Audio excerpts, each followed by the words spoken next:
Hi, what's up everyone? So PTS Phase 2 for Season 3 of the Division 2 is now live. You can play it this weekend. It ends on Monday. You do need to own the game through the Ubisoft Connect on PC though to play it. And we got on it last night. Now in Phase 1, they only included basically changes coming with Project Resolve, the big health update. Phase 2, they're including all the new gear, the exotics, the brand set, the gear set, the new talent, the named items. And last night my goal was to try and test out as much as I could with all these new items so that I could give you a review of it in this video. And that's what this video is today. I'll go over all of this new stuff and let you know what I think. So let's get straight into it.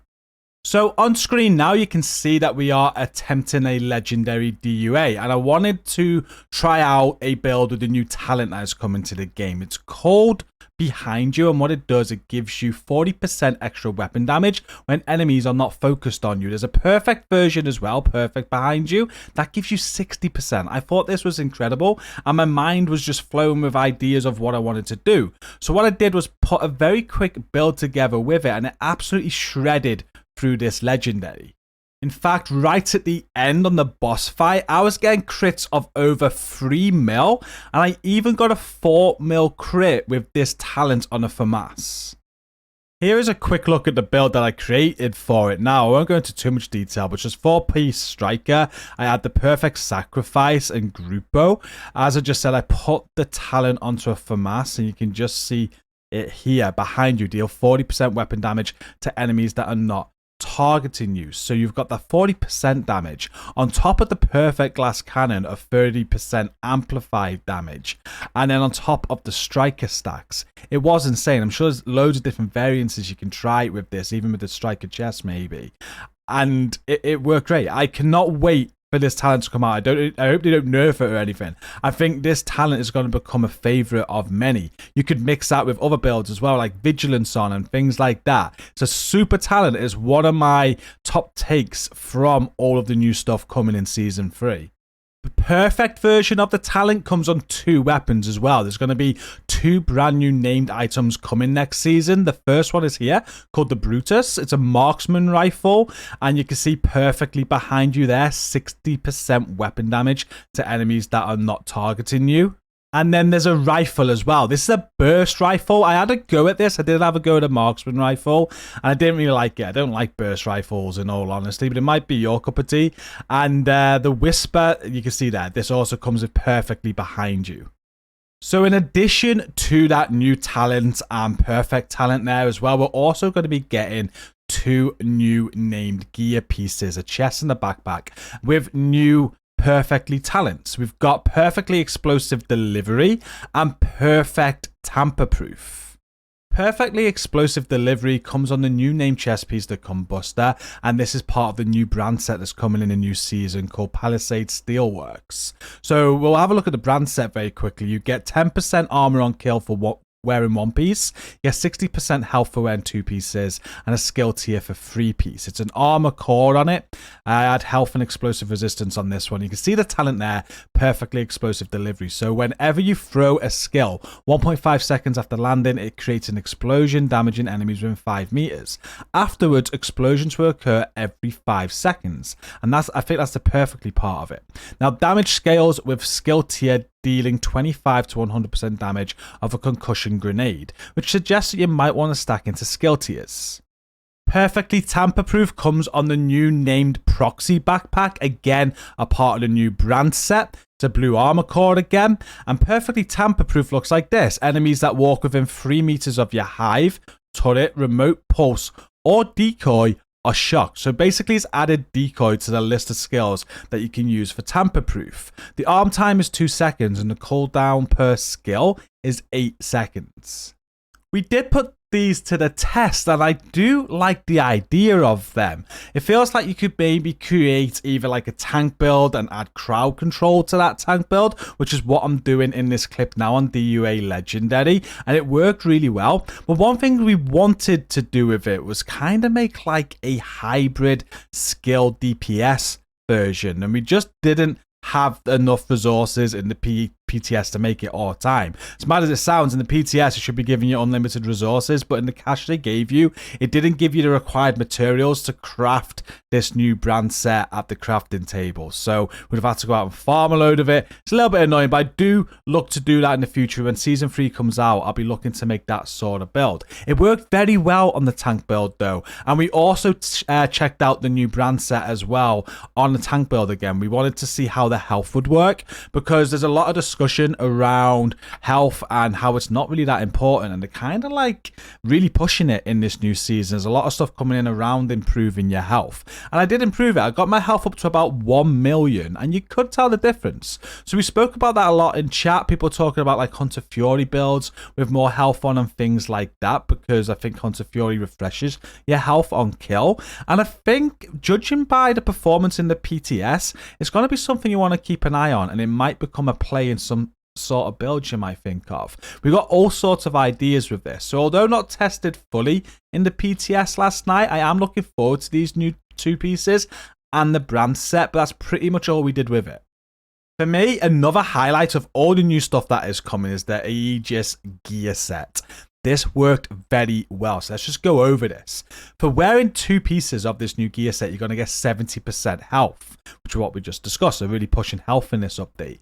3 pieces gives you 15% total armor, and you get the Stoic talent for 4 pieces, where you get 3% damage resistance for every enemy that is targeting you, and the bonus is multiplied by 1.x, where X is the number of agents in your group. So in a full group, that would be 1.4 multiplication.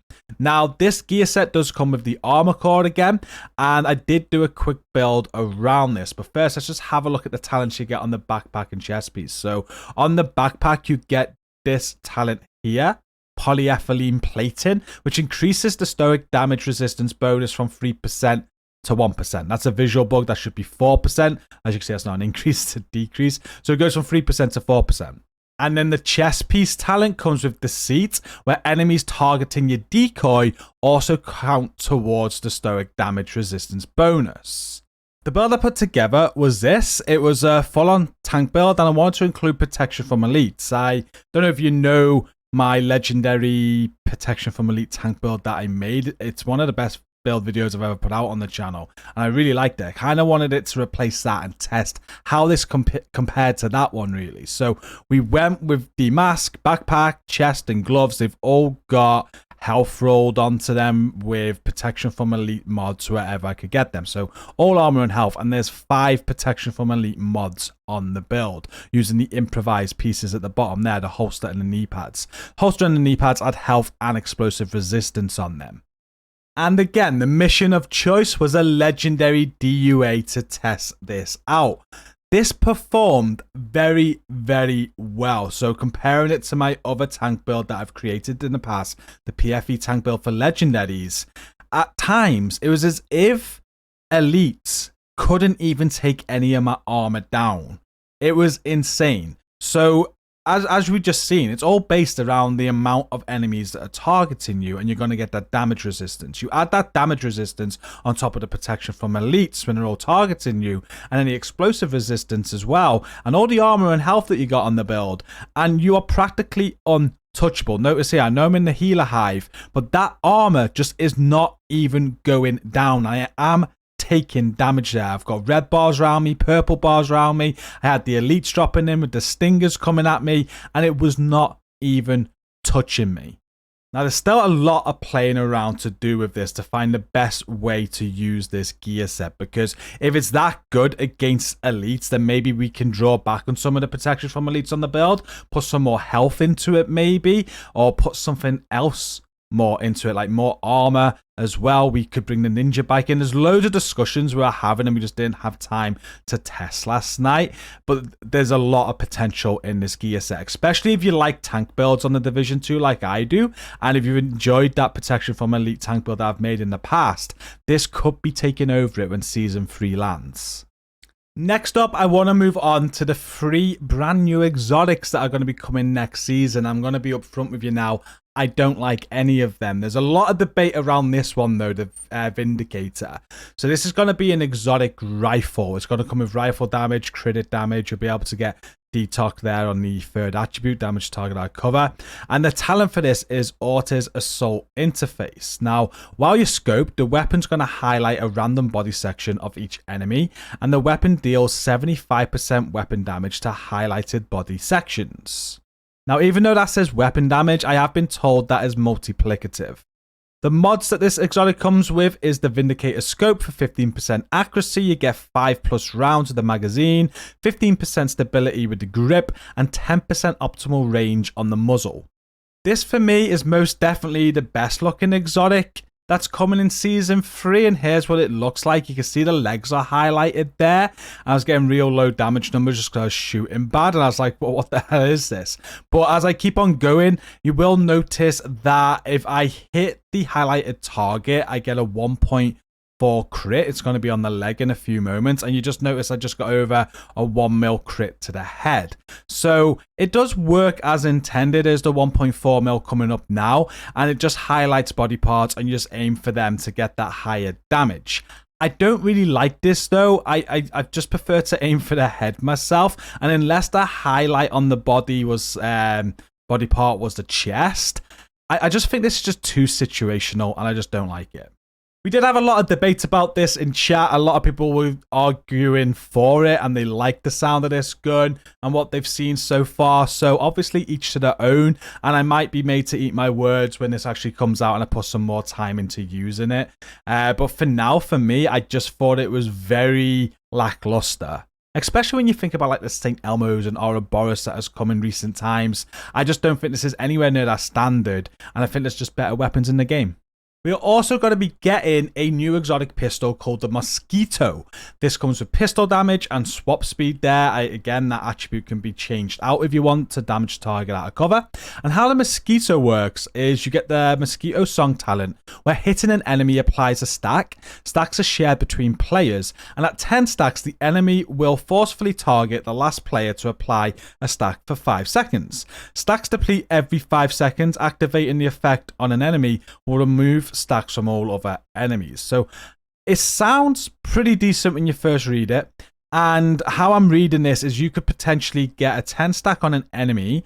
That's then just going to focus you, and then after the 5 seconds is up and it'll go back down to 9 stacks, you'll be able to just keep on hitting him again to keep that focus. I didn't test this weapon because what I was thinking of was my tank build at the time, as we've already discussed, and making that build to replace my old PFE tank build. And I get the aggro easy anyway, just by running straight up to enemies and shooting them with my Scorpio. And that was the issue with this gun for me. It's an exotic, and if I was going to put it onto a tank build, say, I'd have to remove my Scorpio, and I find my Scorpio more valuable, and I can still do what this does, which is take aggro. So I just didn't see the point to this. Now, I'm absolutely certain that someone's going to come up with a great strategy on something in the game where this is going to be key, and it does work in the team as well if you are running it among multiple players. So I'm very interested in seeing what people come up with this, but it wasn't something we tested last night. I didn't get beyond my tank build with it. So let me know what you think about these exotics in the comments. I'd be interested to hear your thoughts. But one thing we did all agree on last night, the new exotic gloves, the rugged gauntlets, are absolutely pointless. I don't know what they're trying to do with this. So these come with weapon damage, crit chance, and crit hit damage, and you get this talent. You got Iron Grip, where 50% recoil penalty when hip firing is reduced, and recoil penalty of 50% when blind firing from cover is also reduced. Now, as far as I know, is when you blind fire and hip fire, you don't crit as much at all, so you lose so much damage anyway. So I don't know why we're trying to buff that.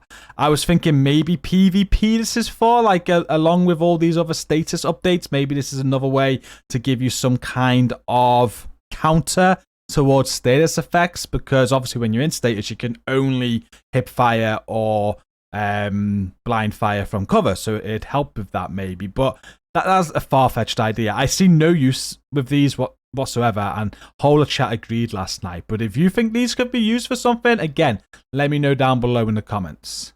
And to end the video, I want to just talk about the biggest highlight from the PTS Phase 2 for me. Now, in Phase 1, they did not introduce the new tinkering menu. in phase 2 we had it, and oh my, it's incredible. So that recalibration station you have at the base of operations that you visit on a regular basis, it may as well not be there no more. You do not need it. We are at Paradise Lost here. Let's say we're playing this and we just picked up an item. If we bring up our inventory and go into that, on the bottom of the screen you can see the tinkering station menu. So you can go into the whole menu from here, which includes your library to put things into your library. And then the tinkering menu here, where you can basically go into anything. You can recalibrate it, you can optimize it, and you've also got the expertise here, where you can donate all junk or you can work on your expertise. You can now do all this on the fly. Better yet, rather than going into that whole tinkering station menu from there, you can just go onto a piece that you just picked up, say. So let's bring up in my weapons here. I've just marked this as junk. So we'll go into this FAMAS that I've got. And let's say I just want to edit this. I can press on M. It'll take me straight to that weapon. And it'll allow me to do any changes that I want to do. So optimization, let's say I want more assault rifle damage. I can optimize that if I've got the resources. And we can do that all on the fly, not having to go back to the base of operations. And then you can also do your recalibration here. Say I don't want the talent killer on there, I can go into that and I can go and throw strained on it if I want to. And I just think this is absolutely brilliant, and it's probably one of the best quality of life improvements that they've brought to the game in a very long time. Talking about quality of life improvements, another brilliant improvement is the Revive Hive. Now, I'm about to go down, and the Revive Hive is going to pick me up. Now, you know how long that can take sometimes. They said they were going to speed this up in the new update. So check this out now. I've just gone down, my Revive Hive is on the floor, and before you know it, I am straight back up. I think that is another brilliant quality of life improvement that's coming in the new updates, and it's just full of so much stuff like this. I can't wait for the new update, for the new gear set, the new talents, just new ideas of putting some different sort of builds together, especially playing with all those tank builds that we discussed. And there's those new named items as well, the chest piece and backpack. There's so much more I want to try with them. But this is the end of the video. I think I've covered everything I did in stream last night and reviewed everything for you. Discuss with me in the comments what you think about all this and the PTS, if you've been playing it, or yeah, let's discuss. I'll check your comments out and reply to you. But thank you for watching this. I hope you've enjoyed the video today. Smash the like button, hit subscribe, and until next time, take care and peace out.